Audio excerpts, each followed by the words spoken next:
Hi everyone, today we're going to be doing this top part of this page from Ivy and the Inky Butterfly. We have done quite a lot of the rest of the page. Now there is a lot of repeating parts on this page, so I'm not going to do all of it with you. I'm just going to show you the colours that I'm going to use and then let you do some of it on your own, in the same way I did with the dragon here, just because or else I'll just be repeating myself all of the time, because that mushroom I will do the same as that one I'll do the same as that one. Oh, excuse me, my voice is gone. But don't worry, I'll guide you through, so you should be able to do it fine. Now the first thing I have noticed is these stars. Oh, excuse me, so I'm actually going to colour those in first so they don't get sort of contaminated with any other colour. Now we have two yellows in my Castle Arts set. We have a golden yellow, which is the paler yellow, and we have this one which I'm going to use, which is the cadmium yellow. I know I'm zoomed out a lot, I will zoom in a bit, but I find that doing small items like this first and really burnishing the colour in helps, so that when you do the background you don't go over the line, because yes, I could do these in a pen so that if I went over it wouldn't matter, but I'm just showing you how to do it in the pencil. Just checking I'm in shot. It's quite simple, it's just a hard layer of the yellow. Now I'm not sure what colour I'm going to do for the background. I think I'm probably going to do this ultramarine colour. I don't want it done really hard, I'll just show you. So I just want to hold it quite far at the pencil on its side, so quite flat, and just do a light layer like this across the whole of the background so that it looks dark, like, because it's quite a dark blue, it actually looks lighter in the camera, but it's not a really burnished hard colour and harsh. So that's what I'm going to do for the background. I'm not going to do it all now, but I wanted to decide what colour I was going to do it first so that the other things will stand out. I want the background to be in the back, so the things in the foreground need to be lighter so they will come forwards and stand out. So the first thing we'll look at are all these leaves. So just do one cluster, and I think I'm going to do them in quite a pale set of colours. Permanent green to start with. This isn't really pale, but my second green will be, so I'm going to put quite a hard amount there and then reduce it towards the tip of the leaf, and the same on all of these, so more pressure here. The lead is very wobbly in this one, and then less towards the tip. It's going to pop out in a minute. Don't know why it's gone so wobbly. I'm going to have to sharpen it. I was accidentally sharpening my pencil earlier when it was too full, and that always makes the leads a bit weak, so it could very well have just been that. And now I'm sharpening away and this lead's breaking. Oh, it doesn't usually happen with these. They usually sharpen really well. Bear with me. Sorry, I could have paused the film, but I just wanted to empty my pencil sharpener just in case it was too full again. Sometimes you find even if the sharpener's not too full, some bits of sharpenings get caught around the blade and it can have the same impact as being too full. So I'm just going to lighten that up towards the tip of the leaf.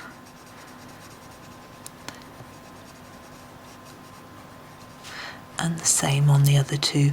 We'll just do this little cluster, and I will do all the others the same. What I would do, like I did with the dragon picture, is I will show you a bit of it.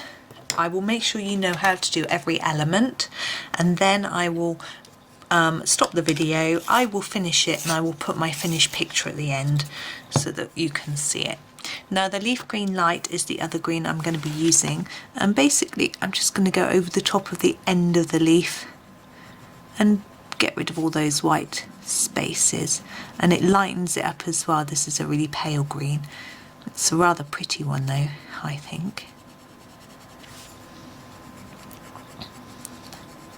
I'm actually really liking these Castle Arts. I'm beginning to think that I might want the full set at some point, but not at the minute. I've got lots of pencils, so I need to keep myself under control. So that's our leaves.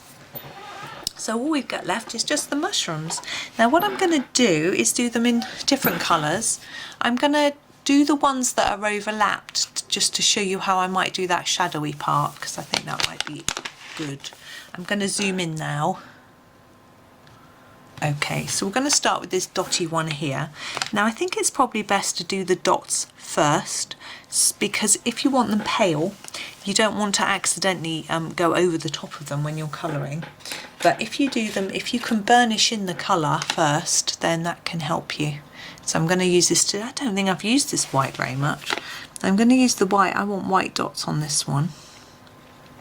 Now this won't show up, but if we really put down quite a lot of colour quite hard, or lots of layers, don't press too hard, just spoil the book, it will burnish on, and then if we accidentally go over the lines, hopefully it won't show up, or it won't show up so much. So that's the white. So I shall do the same on this one and this one. It's very straightforward. You could pause now and just do that if you want to. And I'm going to pick a lovely colour for these. Absolutely love this purple colour, so pretty. So I'm going to start by just doing a layer of this purple over the whole thing. Just, oh, it's so lush. Just love this colour. There's nothing like it in my polychromos, or actually any other. I think the Black Widows has a similarish colour, I'm not sure. But and I think there is one in Prismacolor too. But I've not had one like this before. So nice. So I am still going around the dots. I don't want to go over the top of that white because it will show a little bit.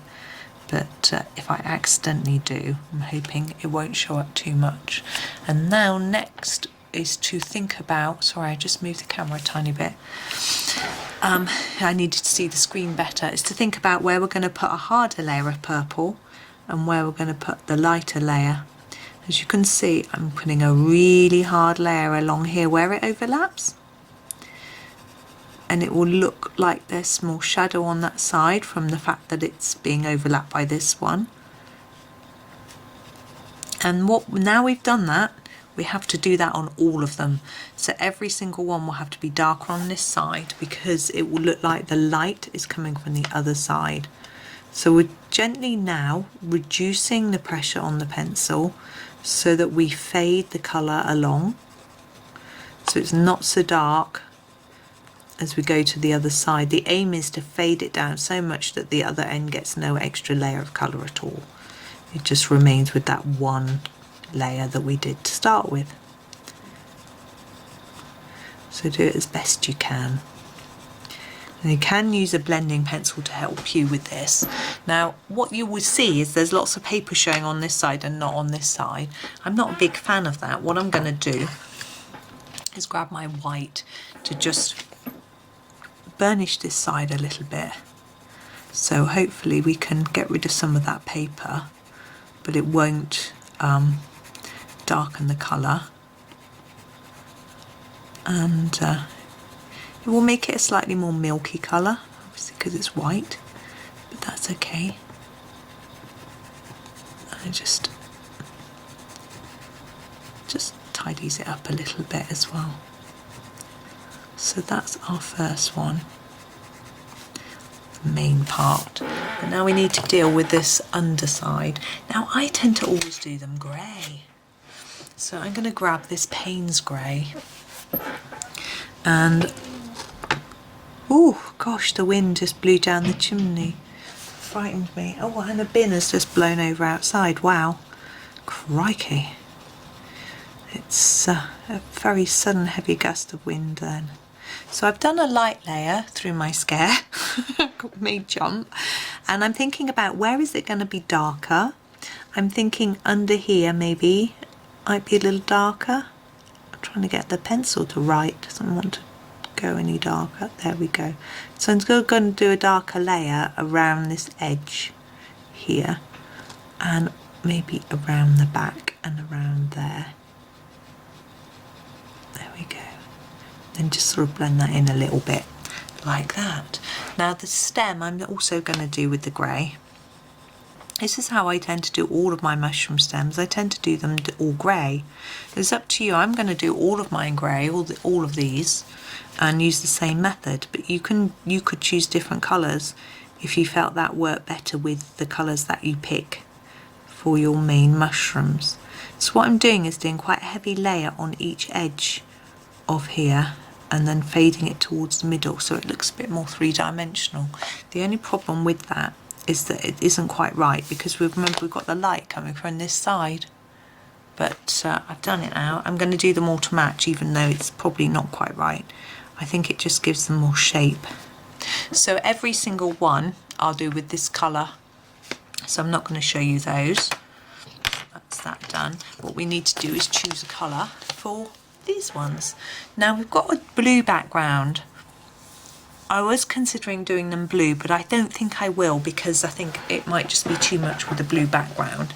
So I think I shall do a purple instead. That'd be rather pretty. I've got this lovely heather purple, but I'm going to do the dots first like I did last time. And instead of doing them white, we'll do it a little bit differently. We'll do them with this mauve, so they're a lighter colour. I do need to sharpen it, very blunt. And just do them very evenly. What you can do, if you want to make these look three-dimensional, as if they're bumps rather than just a dotty pattern, if you take a dark colour and put it underneath each one, it's amazing what difference it makes. And also fade your colour so that you make it darker around the edge and lighter in the middle, or even put a little dot of white in the middle, and then it will just give it a more three-dimensional look. I don't want that with this particular one. So I'm over to my heather purple now. And like I did with the last one, I'm just going to put a light layer all over. It may look very similar to the mauve. It's a little bit darker, but we will darken it up in a minute. Now with this skirty part, I don't think that's its name, you could take this line up and this line up to make more of the shape. I've seen people do that very effectively, but I'm not going to do that today. I'm just want to keep it nice and simple. Okay, so I've done my initial layer, and now we start to make it darker, so really dark on this side. So lots of layers, and the same all the way up here, in between here. It's a little bit fiddly just there, but a sharp pencil will be our friend. It's quite funny using these newer pencils that I've got, because they're all a good length, whereas my polychromos have got lots of really teeny weeny ones. And although I don't mind using the teeny weeny ones for small spaces, for big areas makes your hand get a bit of cramp. So it's quite nice having a bigger one. But I do have replacements for my teeny weenies. I just like to get as much as I can out of each pencil. No, they're not cheap, and although I can afford them, I'm very privileged. I know other people can't, so I think it's insulting if I don't use them up fully. And there we go, we faded it across. And we're going to use my white again to just blend it together like I did last time. I think that gave us quite a nice effect.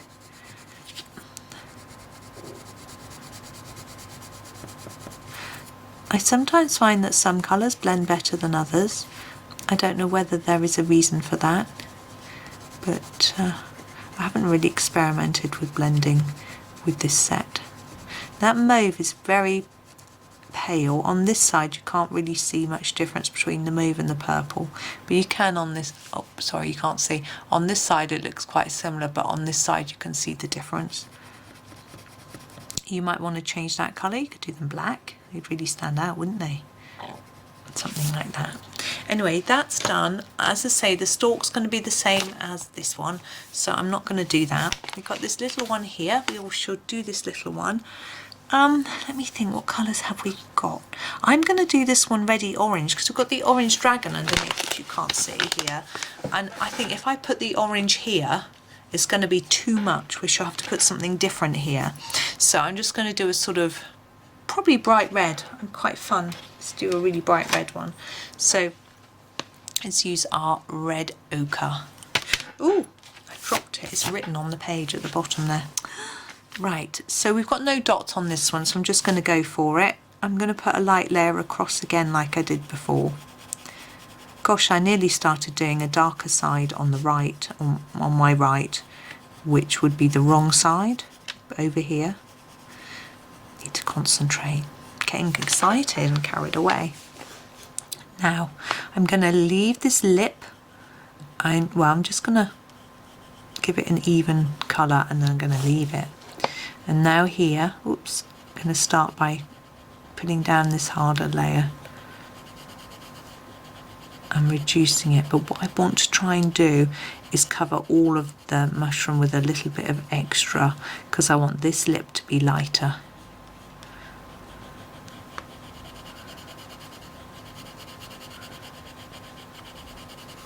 And that's just because I want it to look like it's a bit further forward. There we go. That's all I'm doing with that. I'm not going to worry about blending, partly because if I blend this red it will go pink because we're using the white pen. But I also don't think it needs it. I think when we're negotiating around dots it's a little harder. We tend to need to blend it more. So we've got our last one. I'm looking at what I've got left. I haven't got many pencils left. I have got browns and things like that I could go for. And greens, I'm not going to go for greens, I've got green leaves, but I'm actually going to go for the rose pink that I've got here. But I'm not sure about the dots. What should we do? What should we do? We could do grey. Let's do grey. I know we've got the bottoms are grey, but let's just do grey, why not? So I've got my Paynes Gray. I'm going to do them lightly, if I can, if it lets me. It's quite a vibrant pencil I find, so it hasn't really let me do it that pale. What I'm going to do is actually rub those out a little bit, fade it a bit. I can use my Tombow Mono Zero eraser, just dab at them a little bit, just reduce that intensity of colour so that they look a little bit different to the base. I don't know if that's made an awful lot of difference. Okay, be careful if you rub like I did. That was okay, but some brands of pencil will just smudge. So we're going to go light layer of pink. What was I doing the other day and I smudged it everywhere? I can't remember. I was just rubbing out a smudge and then I smudged it even more. That was fun. I find what was it? I can't remember what brand it was. Right, so harder down here like we have before.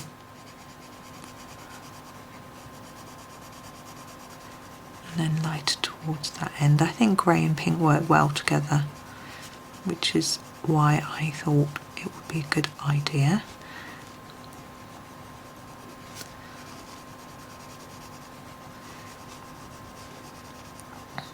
There we go. And I think we have now covered every element. With the sky, the ultramarine, I think we picked, didn't we? Yes. Do a layer, and if you think it's too light, do another layer. I'm not sure how many layers I'm going to do until I've completed the whole thing. What I'm going to do all of the foreground, all of the mushrooms and leaves and things first, and then I'm going to finish the sky and think about whether I need a little bit more, whether I want it really dark, a little bit lighter, what quite I want to do. So you might want to make that decision too. So there we go. I'm going to leave it there. I know it's unfinished. You've got all the building blocks you need to finish it, and I will take a photo and pop it at the end when I'm done. So thank you very much for watching and hope you enjoy it, and happy colouring.